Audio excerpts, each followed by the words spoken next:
خیر پرواہ نہیں، فیاض نے لاپرواہی ظاہر کرنے کی کوشش کرتے ہوئے کہا، میں تمہیں کامیاب نہیں ہونے دوں گا۔ 15 منٹ پورے ہو گئے، عمران اسے گھڑی دکھاتا ہوا بولا، لیکن میں 1 منٹ اور دے کر اتنے وقفے میں ضرور کہوں گا کہ تم ان واقعات کی تشہیر کیے بغیر کامیاب نہیں ہو سکتے، لیکن اس سلسلے میں اس سام کا تذکرہ کرنا نہیں بھولو گے جو راضیہ کے وینٹی بیگ سے برآمد ہوا تھا۔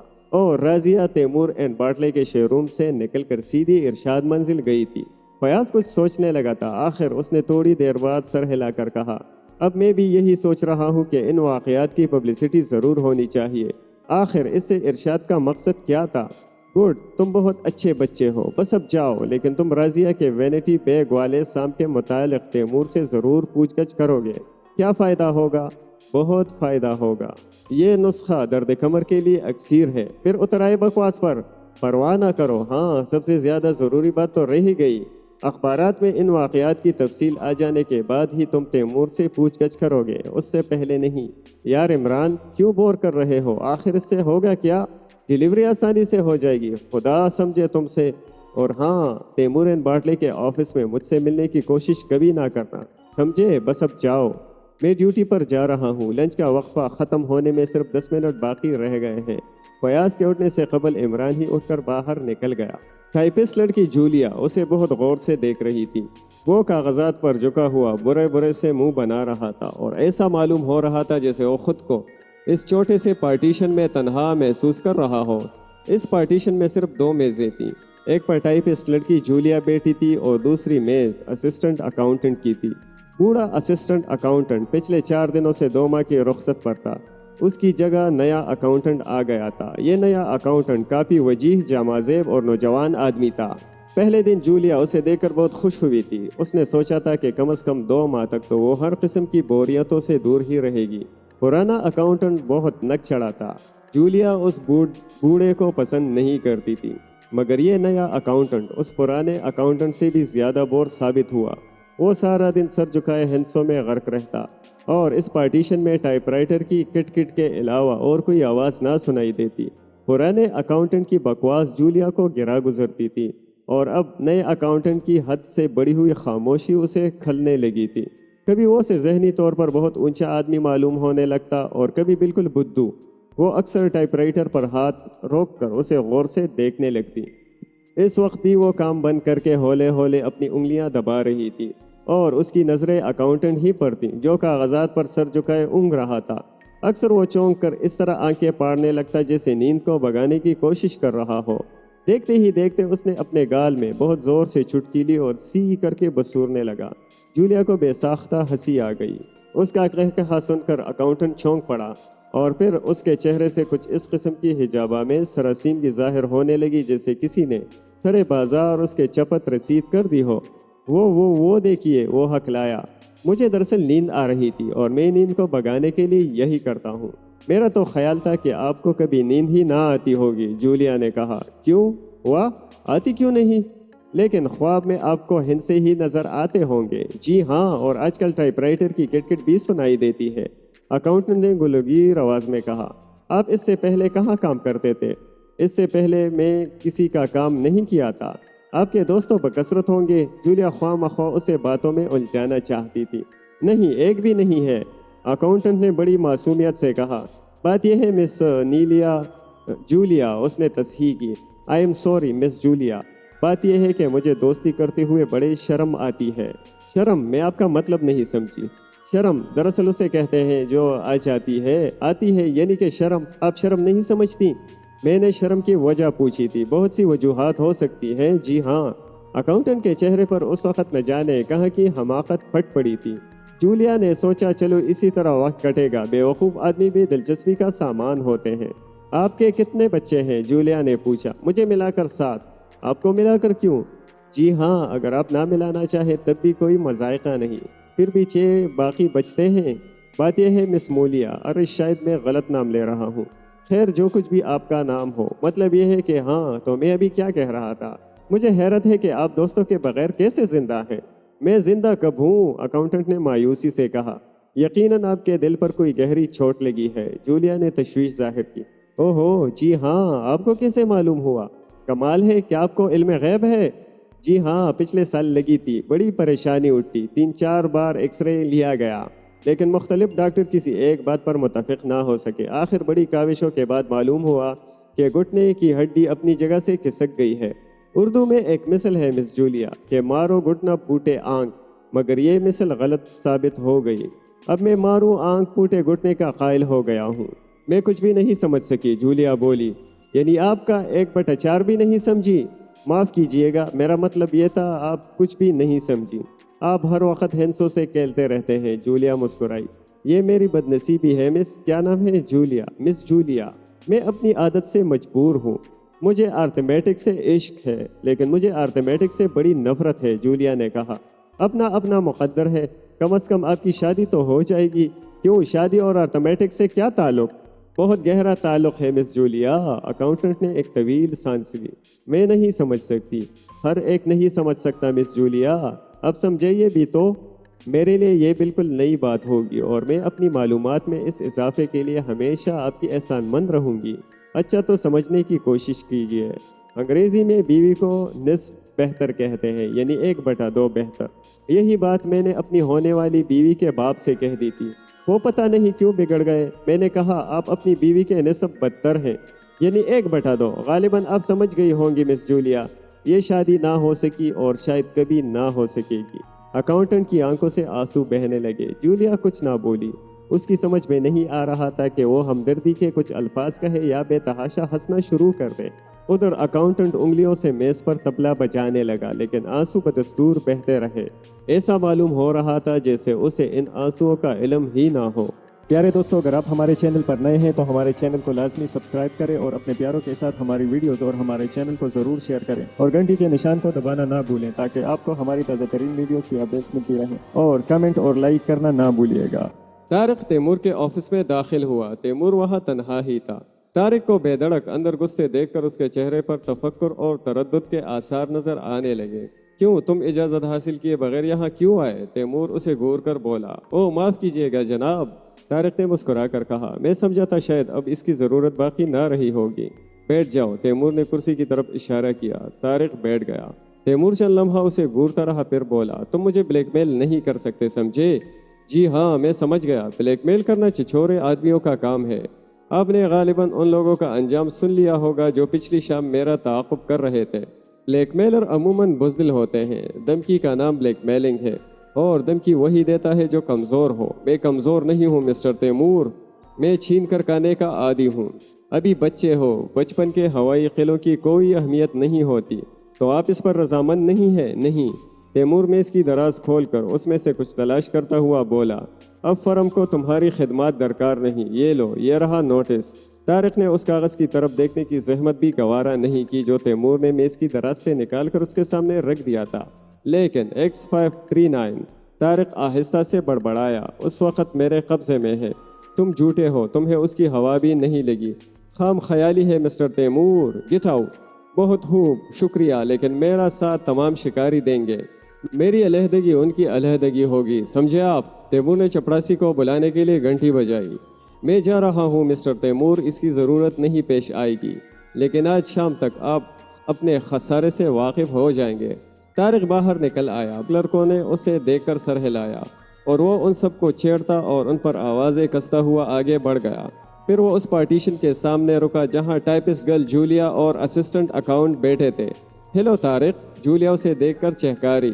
How do you do Julie? Okay old boy, come in come in. Tariq partition میں داخل ہو کر دروازے کے قریب ہی ٹھٹک گیا۔ آپ کی تعریف؟ اس نے نئے اکاؤنٹنٹ کی طرف اشارہ کر کے پوچھا۔ ہمارے نئے اسسٹنٹ اکاؤنٹنٹ، جولیا نے جواب دیا۔ نئے اکاؤنٹنٹ کا چہرہ شرم سے سرخ ہو گیا اور وہ نظریں جھکا کر انگلی سے میز کھٹکھٹانے لگا۔ جولیا نے اشارے سے طارق کو بتایا کہ وہ بالکل بدھو ہے۔ کہو دوست، کیا نام ہے تمہارا؟ طارق نے اس کے سر پر ہاتھ پھیر کر کہا اور جولیا منہ دبا کر ہنسنے لگی۔ اکاؤنٹنٹ اس کا ہاتھ جھٹک کر اور زیادہ شرما گیا۔ جولیا بے تحاشا ہنسنے لگی، لیکن طارق اسے سنجیدگی سے گھورتا رہا۔ ایسا معلوم ہو رہا تھا جیسے وہ کوئی بہت ہی اہم بات سوچنے لگا ہو۔ یہ بہت ضروری ہے، اس نے آہستہ سے کہا، کہ یہاں بیٹھنے والا ہر اکاؤنٹنٹ میرے گہرے دوستوں میں سے ہو۔ اکاؤنٹنٹ حیرت سے اس کی طرف دیکھنے لگا۔